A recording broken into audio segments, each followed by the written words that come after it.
भारतीय प्रतिभूति और विनिमय बोर्ड सेबी की प्रमुख माधवी पुरी बुच ने गुरुवार को कहा कि सहारा समूह के संस्थापक सुब्रत राय के निधन के बाद भी सहारा का मामला पूंजी बाजार नियामक के समक्ष जारी रहेगा।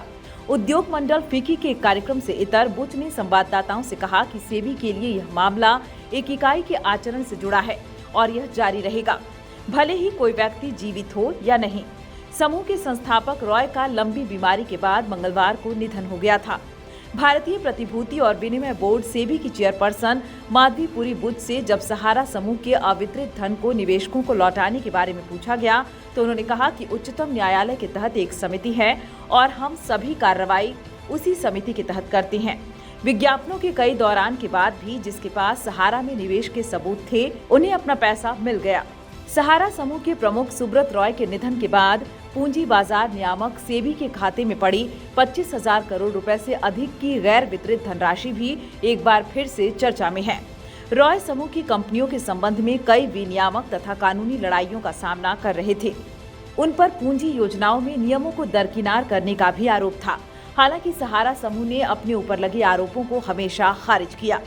पूंजी बाजार नियामक भारतीय प्रतिभूति और विनिमय बोर्ड सेबी ने 2011 में सहारा समूह की दो कंपनियों Sahara India real estate corporation limited और Sahara housing investment corporation limited को वैकल्पिक रूप से पूर्ण परिवर्तनीय बॉन्ड के रूप में पहचाने जाने वाले कुछ बॉन्डों के जरिए करीब 3 करोड़ निवेशकों से जुटाए गए धन को वापस करने का आदेश दिया था।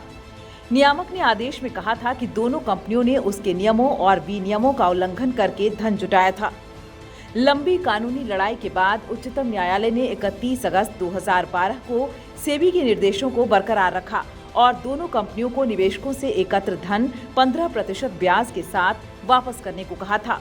इसके बाद सहारा को निवेशकों को धन लौटाने के लिए सेबी के पास अनुमानित 24,000 करोड़ रुपए जमा करने को कहा गया। हालांकि समूह लगातार यह कहता रहा कि उसने पहले ही 95% से अधिक निवेशकों को प्रत्यक्ष रूप से भुगतान कर दिया है।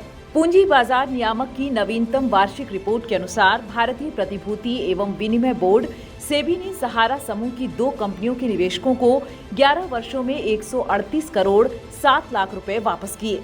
इस बीच पुनर्भुगतान के लिए विशेष रूप से खोले गए बैंक खातों में जमा राशि बढ़कर 25,000 करोड़ रुपए से अधिक हो गई है। सहारा की दो कंपनियों के अधिकतर बॉन्ड धारकों ने इसको लेकर कोई दावा नहीं किया और कुल राशि पिछले वित्त वर्ष 2022-23 में करीब 7 लाख रुपए बढ़ गई, जबकि सेबी सहारा पुनर्भुगतान खातों में इस दौरान शेष राशि 1,087 करोड़ रुपए बढ़ गई। वार्षिक रिपोर्ट के अनुसार सेबी को 31 मार्च 2023 तक 53,687 खातों से जुड़े 19,650 आवेदन प्राप्त हुए। इनमें से 48,326 खातों से जुड़े 17,526 आवेदनों के लिए 138 करोड़ 7 लाख रुपए की कुल राशि लौटाई गई, जिसमें 67 करोड़ 98 लाख रुपए की ब्याज राशि भी शामिल है। शेष आवेदन सहारा समूह की दोनों कंपनियों द्वारा उपलब्ध कराई जानकारी के जरिए उनका कोई पता नहीं लग पाने के कारण बंद कर दिए गए। सेबी ने आखिरी अद्यतन जानकारी में 31 मार्च 2022 तक 17,526 आवेदनों से संबंधित कुल राशि 138 करोड़ रुपए बताई थी।